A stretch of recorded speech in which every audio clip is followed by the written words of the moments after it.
दोस्तों, विनायक दामोदर सावरकर भारतीय इतिहास के ऐसे लोगों में से हैं जिन पर शायद सबसे ज्यादा विवाद खड़ा किया जाता है। वे कवि थे, लेखक थे, क्रांतिकारी थे, चिंतक थे, नेता थे और इन सब से ऊपर एक सच्चे देशभक्त थे। बावजूद इसके कुछ लोग बड़ी चालाकी से उनके कुछ माफीनामों को आगे करके उन्हें कायर और अंग्रेजों का दलाल बताने की कोशिश करते हैं। मेरा नाम राहुल सावरकर नहीं है, मेरा नाम राहुल गांधी है। तो आज के फनतंत्र में हम वीर सावरकर को बदनाम करने वाले ऐसी ही साजिशों की पोल खोलेंगे, उनके संघर्ष से जुड़ा एक एक किस्सा आपको बताएंगे और यह भी बताएंगे कि सावरकर से कुछ लोगों की असल चिढ़ आखिर है क्या। मैं भरोसा देता हूं कि 10-12 मिनट के इस वीडियो के बाद वीर सावरकर से जुड़े आपके हर एक सवाल का जवाब आपको मिल जाएगा। इसलिए मेरी रिक्वेस्ट है, गुजारिश है कि आप इत्मीनान से इस वीडियो को देखिए और वीडियो अगर आपको पसंद आए तो अपने दोस्तों से, हर उस व्यक्ति से शेयर करिएगा जो सावरकर के बारे में सच जानना चाहता है। दोस्तों, सावरकर विरोधी उनके विरोध में मुख्य तौर पर 3 बातें कहते हैं। उनकी पहली शिकायत तो यह कि सावरकर सच्चे क्रांतिकारी नहीं थे। उन्होंने खुद की रिहाई के लिए अंग्रेजी हुकूमत को 6-6 बार खत लिखे। यह भी कहा जाता है कि गांधी जी की हत्या की साजिश में सावरकर शामिल थे। और तीसरा कि आज देश में हिंदुत्व की राजनीति हो रही है तो वो वीर सावरकर की ही देन है और इसी बेस पर बहुत से लोग उन्हें सांप्रदायिक भी कहते हैं। तो आज के कार्यक्रम में, आज के इस वीडियो में हम इन्हीं तीनों आरोपों का एक एक जवाब देने की कोशिश करेंगे। दोस्तों, यह सच है कि इस देश ने गांधी जी के नेतृत्व में अहिंसा के रास्ते पर चलते हुए आजादी की लड़ाई लड़ी, लेकिन यह भी उतना ही सच है कि इस देश में भगत सिंह, सुखदेव, राजगुरु और वीर सावरकर जैसे स्वतंत्रता सेनानी भी हुए जिन्हें पता था कि बिना हिंसा के ये अंग्रेज सबक नहीं सीखने वाले। वीर सावरकर ने भी इसी रास्ते पर चलते हुए अपने शुरुआती दौर में अंग्रेजों को सबक सिखाया। इससे पहले कि हम उनके अंडमान जेल जाने और उनके माफीनामे पर आए, आपको उससे पहले की कुछ घटनाएं बता देते हैं। यह बात है साल 1909 की। तारीख थी 1 जुलाई। भारत के क्रांतिकारी मदन लाल ढींगरा जी ने लंदन में अंग्रेज अधिकारी सर विलियम हट वायली की दिन दहाड़े हत्या कर दी। मदन लाल ये कहते हुए हत्या उन्होंने करी कि अंग्रेजी हुकूमत के जरिए ये लोग भारत में भारतीयों पर जुल्म ढा रहे हैं। कहते हैं पहली बार उस हत्याकांड में भी वीर सावरकर का नाम आया था।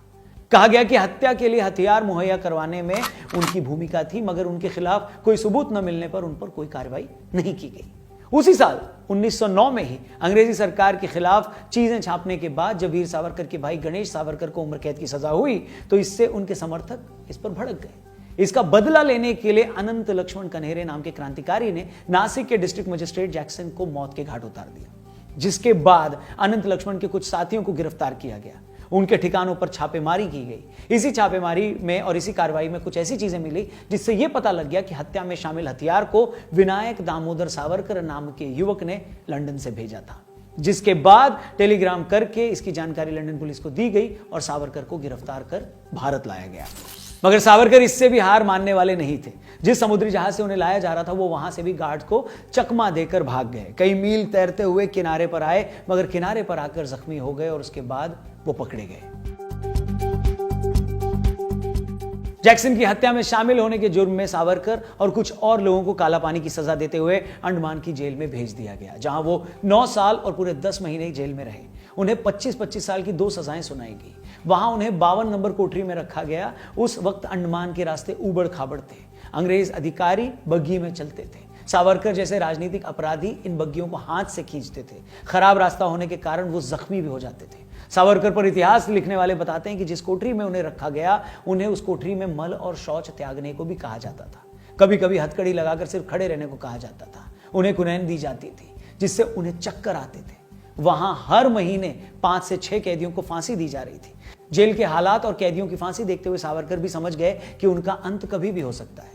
11 जुलाई 1910 को वो अंडमान जेल में लाए गए और उसके 1.5 महीने में पहली बार उन्होंने अंग्रेजों को माफीनामा लिखा और अगले 9 सालों में अपनी सजा कम करने के लिए ऐसे 6 माफीनामे लिखे। अब सावरकर के इन्हीं माफीनामों को लेकर उनके विरोधी ये कहते हैं कि वो तो डरपोक थे, वरना कोई क्रांतिकारी खुद के लिए माफी थोड़े ना मांगता है। ऐसा कहते हुए ये लोग सावरकर को अंग्रेजों का चाटुकार तक कह देते हैं।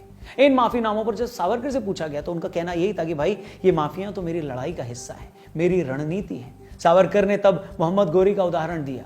वो पृथ्वीराज चौहान से इतनी बार हारा और हर बार माफी मांगकर चला गया। गौरी के से जब इस पर पूछा गया कि वो हर बार माफी क्यों मांगता है तो उसका यही कहना था कि अगली बार मैं ज्यादा तैयारी से आ सकूं और इसे हरा सकूं। और मुझे लगता है कि माफी मांगने के पीछे सावरकर की जो दलील थी कि माफी मांगना उनकी रणनीति का हिस्सा थी, इसके बाद कहने सुनने को कुछ बच नहीं जाता और हमें इसे उसी तरह से लेना चाहिए।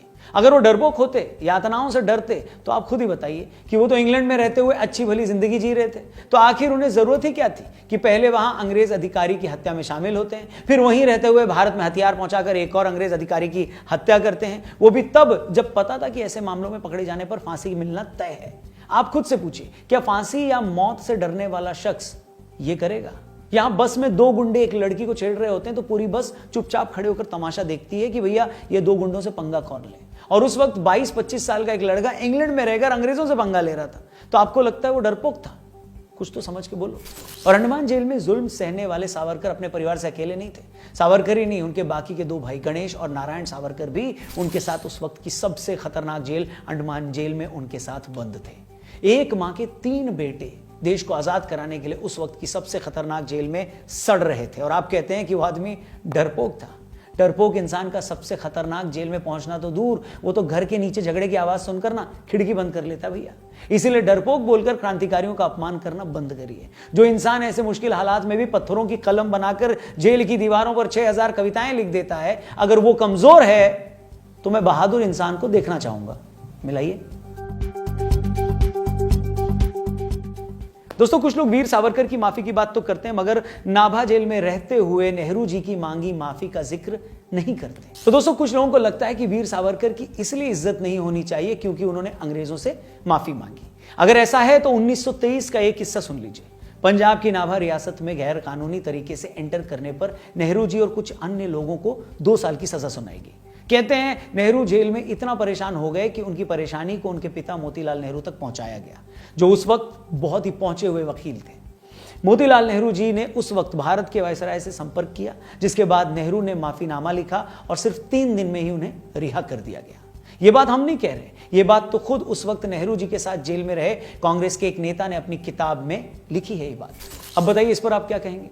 क्या हम इस पर यह कहें कि नेहरू जी ने चूंकि जेल से निकलने के लिए कोई बॉन्ड भर दिया, माफी मांग ली, इसलिए उनके बाकी किए गए सारे कामों को नजरअंदाज कर दिया जाए, उनके बाकी सारे योगदान को खारिज कर दिया जाए? सावरकर पर तो जुल्म ढाया जा रहा था, वो तो 50 साल की सजा काट रहे थे, उनकी तो जेल में मौत हो सकती थी। नेहरू जी के साथ तो ऐसा कुछ भी नहीं हुआ। उनका अपराध भी बड़ा नहीं था, सजा भी 2 साल की ही थी। जब वो 2 साल की सजा में सिर्फ 3 दिन में परेशान होकर बॉन्ड भरकर वापस आ सकते हैं, अपने पिता से वायसराय को सिफारिश लगवा सकते हैं, तो सावरकर को यह हक क्यों नहीं कि वो जेल में मरने की बजाय झूठी माफी मांगकर जैसे तैसे बाहर आ जाएं और दोबारा उन्हीं अंग्रेजों से लड़ें जैसा कि वो लड़े भी। लेकिन सावरकर पर बात करते हुए हम ये सारी बातें भूल जाते हैं। जो उन्होंने किया वो क्यों किया, और जो बाकियों ने किया वो क्यों किया, इस पर कोई चर्चा ही नहीं करना चाहता। अगर सावरकर सच में डरपोक होते, जेल से छूटने के बाद वो डर गए होते, तो क्या उसके बाद भी वो अंग्रेजों के खिलाफ मोर्चा खोले रखते? 22 जुलाई 1931 को बंबई के प्रभारी गवर्नर सर अर्नेस्ट हॉटसन, उनके ऊपर पुणे के फर्ग्यूसन कॉलेज में वीबी गोगाटे ने 2 गोलियां चलाई थी, लेकिन वो बच गए। कहते हैं गोगाटे सावरकर का अंधभक्त था, हत्या से पहले वो उनसे मिला भी था। 1966 में सावरकर पर जो किताब आई थी, उस किताब में खुद इसका जिक्र किया गया है। अगर सावरकर को दोबारा जेल जाने का डर होता तो वो अंडमान जेल के इतने बड़े नर्क से निकलने के बाद भी क्या ऐसा कुछ करते? सोचिए। कुछ लोग ये कहकर भी सावरकर को बदनाम करते हैं कि उन पर 1948 में हुई गांधी जी की हत्या का भी आरोप है, मगर उन आरोपों में भी कोई दम नहीं था, एक भी आरोप साबित नहीं हुआ। बाद में कपूर कमीशन भी बनाया गया तो वो भी किसी नतीजे पर नहीं पहुंच सका, मगर इससे भी उन्हें नापसंद करने वालों की सोच बदली नहीं है। वो ये भूल जाते हैं कि गांधी जी ही थे जिन्होंने सबसे पहले वीर सावरकर के विचारों की तारीफ की थी। लंदन में सावरकर से मिलने के बाद उन्होंने सावरकर को बहादुर, चतुर और देशभक्त बताया था, और यह भी कहा था कि सावरकर मुझसे पहले अंग्रेजों के षड्यंत्र को समझ गए थे। ये गांधी जी ही थे जिन्होंने वीर सावरकर और उनके भाई के अंडमान जेल में यूं बंद होने पर चिंता जताई थी। अगर सावरकर सच में गांधी की हत्या में शामिल होते तो जून 1964 में कांग्रेस सरकार उनकी पेंशन शुरू करती। अगर सच में सावरकर गांधी के हत्यारे थे तो उनकी मौत के बाद 1966 में इंदिरा जी सावरकर की याद में स्टैंप जारी करती? बिल्कुल नहीं करती, ऐसा हो ही नहीं सकता था। तो अगर आप मुझसे ये पूछें तो मुझे लगता है कि सावरकर के जिस माफीनामे को बार बार मुद्दा बनाकर उन्हें विलेन बताया जाता है, वो मुद्दा है ही नहीं। असल मुद्दा है शायद हिंदुत्व पर सावरकर के विचार।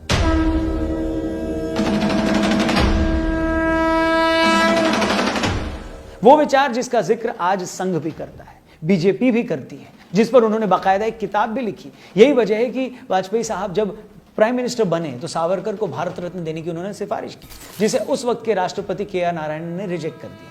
मोदी जी जब 2014 में प्राइम मिनिस्टर बने तो उसके अगले ही दिन संसद भवन में लगी वीर सावरकर की तस्वीर पर उन्होंने माथा टेका। मुझे लगता है सावरकर की हिंदुत्व की वही सोच जो बीजेपी की भी राजनीति की मुख्य धारा है, उनके विरोध की असली वजह यही है, जिस वजह से सावरकर से जुड़ी हर चीज को बदनाम करने की कोशिश की जाती है, उन्हें नीचा दिखाने का प्रयास होता है, बिना ये जाने कि देश की आजादी में बतौर थिंकर, बतौर राइटर, बतौर पोएट और एक्टिविस्ट के तौर पर उनका कितना महान योगदान था। बेशक देश को आजाद कराने का उनका एक अपना तरीका था या अपनी सोच थी जो गांधी जी से अलग थी, राजनीतिक विचार थे जो अलग थे, मगर हमें यह भी नहीं भूलना चाहिए कि एक सच्चे देशभक्त के नाते उनका एकमात्र लक्ष्य था देश की भलाई और कुछ भी नहीं। वरना जैसे कि मैंने कहा कि दूसरों के टंटों में न पड़ने वाला शख्स तो दिन दहाड़े अपने सामने किसी की भी इज्जत उतर जाते देख लेता है, और सावरकर तो फिर भी भाई 10 साल देश की सबसे खतरनाक जेल में रहे, जुल्म सहा, जेल से बाहर आकर भी वो हर पल देश को मजबूत करने के बारे में ही सोचते रहे, और यही इकलौती बात आज मायने रखती है और कुछ भी नहीं। उम्मीद करता हूं इस वीडियो के जरिए वीर सावरकर से जुड़े आपके सारे डाउट क्लियर हो गए होंगे और आपकी सोच में थोड़ी और साफगोई आई होगी। बाकी आप भी कमेंट करके हमें बताइए कि इस मुद्दे पर आपकी क्या ओपिनियन है। वीडियो पसंद आई हो तो अपने दोस्तों से, अपने जानने वालों से इसे जरूर शेयर करिए। Thank you for watching. जाने से पहले चैनल को जरूर सब्सक्राइब करिएगा। अपना ख्याल रखिए। जल्दी मिलते हैं। जय हिंद, वंदे मातरम।